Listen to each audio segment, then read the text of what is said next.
Hi, everybody. This is a new 7-part virtual series that we've created to share with organizations and teams since the pandemic hit and basically turned life as we know it sideways and required all of us to recalibrate basically how we work and we play and we live in this new mountain range that we're all operating in.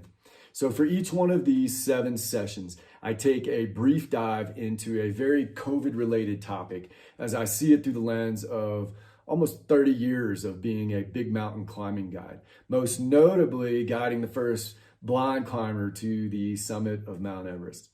I've been guiding my blind buddy Eric for 25 years on some of the biggest mountains and rocks in the world, as well as some made-for-TV adventure races that some of you may have even seen. So Eric and hundreds of clients and the big mountains that I've spent much of my life on have taught me countless invaluable lessons on all these topics, ranging from servant leadership to communication to trust to managing adversity and being adaptable. So it's been my mission for 20 years now to be able to share all these lessons that are basically baked into these experiences that I've had, distilling out these strong takeaways that are relevant to each of us, no matter what our roles are professionally and personally. And now more than ever, it's become really clear to me that all these same characteristics and these behaviors and these skill sets that we all need to embrace right now and for the foreseeable future are exactly the same characteristics that I've had to nurture and harness in order to be an effective mountain guide for 30 years. So this Embrace Your Inner Mountain Guide series is very unique from the full virtual keynote that I've been providing for teams since all of our conferences got postponed. My full virtual keynote is a wide-arching presentation that dives into multiple stories and COVID-specific topics over the course of about 30 minutes or so.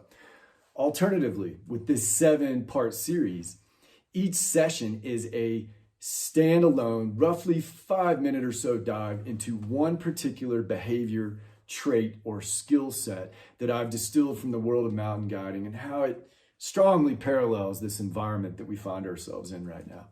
We're offering each one of these sessions as an a la carte option in the case that perhaps one or several topics particularly relate to a team, or as an entire 7-segment series package.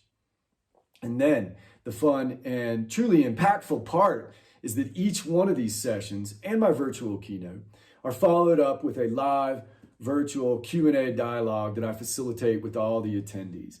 And that provides us with a real-time opportunity to take a deeper dive into any of the particular themes and then relate them back to the individuals and the subjective team dynamic. So it's all good fun, engaging, and most importantly, there's some real sticking points and tools that are useful to all of us as we continue to climb towards the summit. So a quick look into each of the segments. Segment 1, adjusting the plan or the route. So this segment's all about adaptability and the mindset necessary to embrace change. Big time mountaineering requires a constant real-time assessment of the intended route up to the summit. And sometimes the current conditions require that we reassess, make adjustments, and in some cases turn to another route. So what does that require of us? What does adaptability look like for our team? Are we all clear on the extra bandwidth that this pivot's going to require of each of us? And have we unpacked our backpacks to evaluate the tools and equipment that we'll need individually and collectively for this new route? Segment 2, the rope team. This segment's all about the rope team dynamic and how to cultivate and harness its power. The rope is this intangible piece of nylon that sits off in the corner somewhere until we pick it up and we tie into it. And then all of us become collectively stronger. And that collective power of one is a potent tool to harness, but it doesn't do all the work by itself unattended. The tension of the rope that we use is imperative. So it has to be just right. It can't be too loose. It can't be too tight. It requires constant assessment and adjustments So, what does our rope team look like on this new mountain? Do we need to adjust the order or the sequence of the climbers that are on the rope right now? Or do we need to slow down or speed up our rate of ascent up the slope relative to the conditions and the overall health of our team and where we are right now in this current landscape?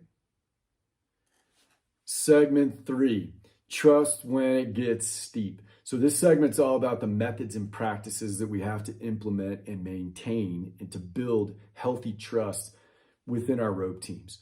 The trust that I've shared with my climbing partners over the years can't be overstated. I mean, for decades now, my teammates have held my life in their hands quite literally, and then theirs in mine. So that level of trust isn't just handed out free of charge, it's earned and it is witnessed. So trust by definition is when one party, the trustor, is willing to rely on the actions of another party, the trustee, with regards to some situation directed in the future. And the steeper and more uncertain the slope gets, the more we have to trust each other. That should we fall, our teammates have our backs. And for many of us right now, the slope that we find ourselves on currently is different and perhaps even more complex than the one that we were on prior to the pandemic.